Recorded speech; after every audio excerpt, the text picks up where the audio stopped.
to do a filler. I'm going to do a filler.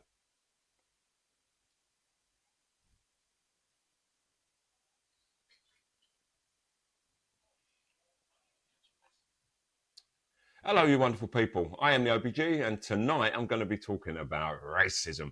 And it's a subject that we have to talk about while we have a voice, because I think every marginalised group is silenced. And there's a fear, definitely, and wanting to fit in and not lose out on friends. For instance, every time I talk about racism, because 95% of my friends are white people, boom, boom, boom, boom, boom. Don't be like that. It isn't like that. How things have changed and everything.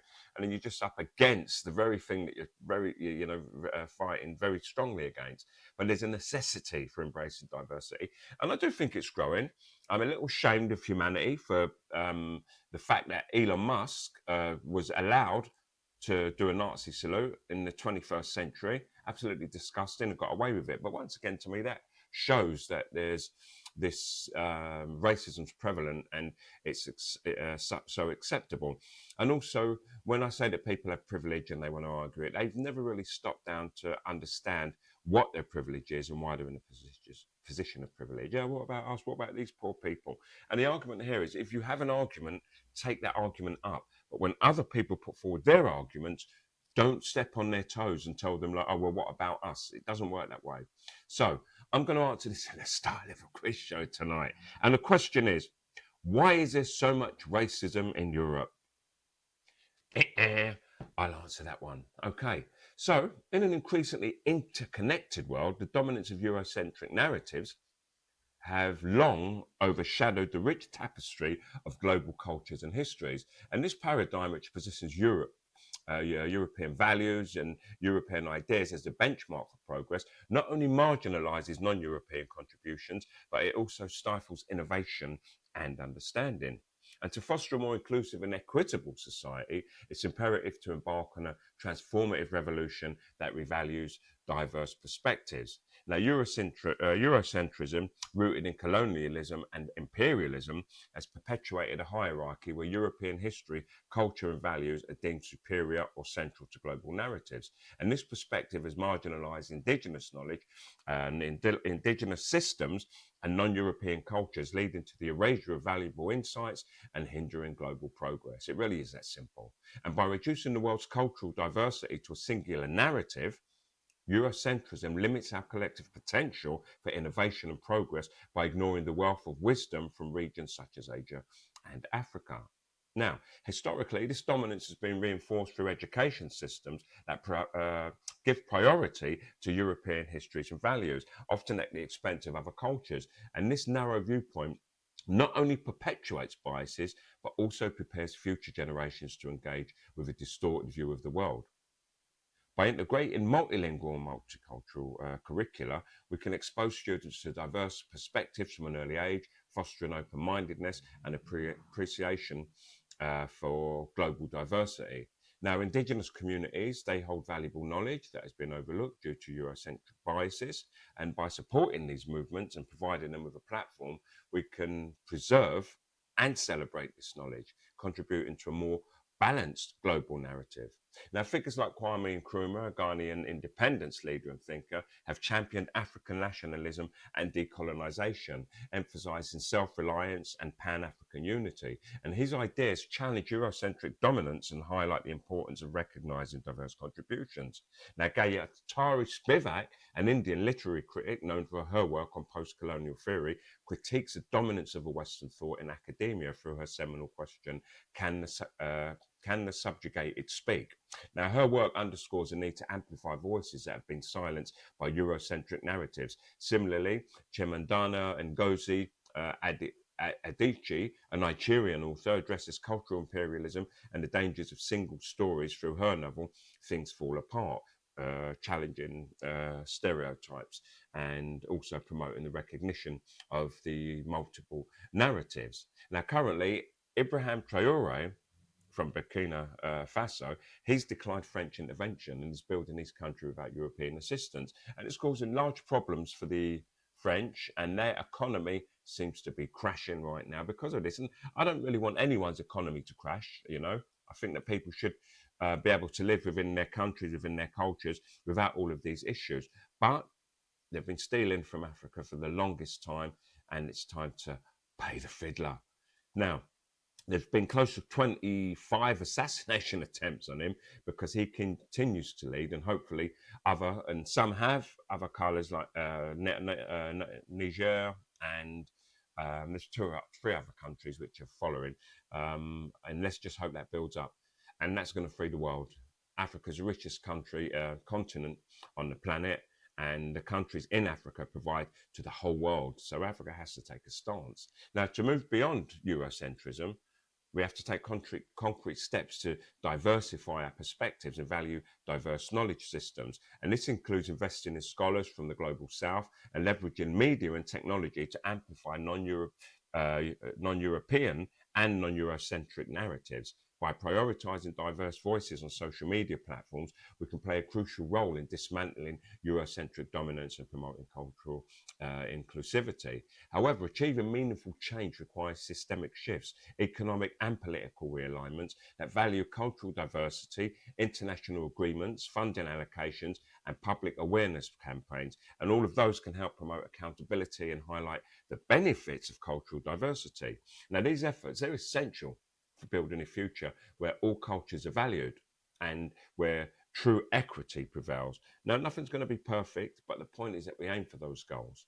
So, in conclusion, while the journey away from Eurocentrism presents challenges, it offers immense potential for fostering a more inclusive, innovative, and just global society. By embracing diverse perspectives through education, supporting Indigenous movements, promoting Global South scholarship, and leveraging media and technology, we can create a world that celebrates cultural richness. And this collective effort is essential for building a future where all cultures are valued and true equity prevails. However, there is an aftermath of colonialism that we're still dealing with. And my view is that they're small in number, but we've managed to monopolize social media, they've managed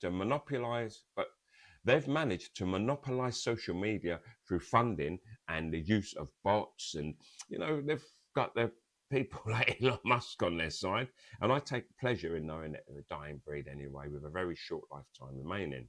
So the shadow of Britain's colonial past continued to loom large over its present, influence attitudes and behaviours that reflect a mindset shaped by dominance control. So I'm going to delve into some of the more brutal actions from this era that have persisted, creating a violent conqueror mentality, which is prevalent in Europe and modern day Britain.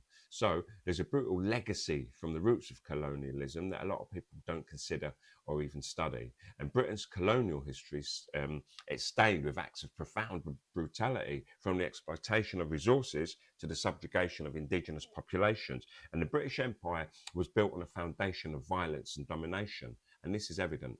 Now, the treatment of native peoples during this period is often inhumane, marked by military force, systemic exploitation, and cultural erasure. Not to go into the particular details, but there's also another particular poignant example, and that's the Opium Wars in China, where Britain used aggressive military tactics to establish trade routes that disrupted social living and local societies. And similarly, in India, British colonial rule was characterized by oppressive policies that led to immense suffering, such as the Jalandhar massacre, where thousands lost their lives in response to peaceful protests. And these historical actions were driven by a mindset that viewed conquered people as lesser beings, justifying their subjugation and exploitation. And this was all backed up by science and philosophy. And this dehumanizing perspective became ingrained in British institutions and culture, which laid the groundwork for a legacy of violence and even more dominance. And despite the decline of formal colonialism, remnants of this conqueror mentality persist in contemporary British society. And one manifestation is a persistence of racism and xenophobia, particularly towards people from the former colonies. The Windrush scandal happened in the UK, where Caribbean immigrants were wrongfully deported, and that highlights ongoing issues of racial discrimination and a lack of empathy for those from the former colonies. Another aspect is the imperialist mindset that continues to influence British foreign policy, and Britain often positions itself as a global authority, intervening in other countries' affairs under the guise of promoting democracy and stability. And this approach reflects a colonial era belief in the superiority of British institutions and values, and justified through, paternalistic narratives. And additionally, economic policies and international trade practices frequently exhibit hierarchical structures reminiscent of colonial exploitation. And the global financial system, dominated by Western powers, perpetuates inequalities that mirror those established during colonial rule. Now, developing nations often face unfair trade terms and resource extraction that benefit former colonial powers at the expense of local populations. To illustrate these points, one can look at current policies and societal behaviours in the UK.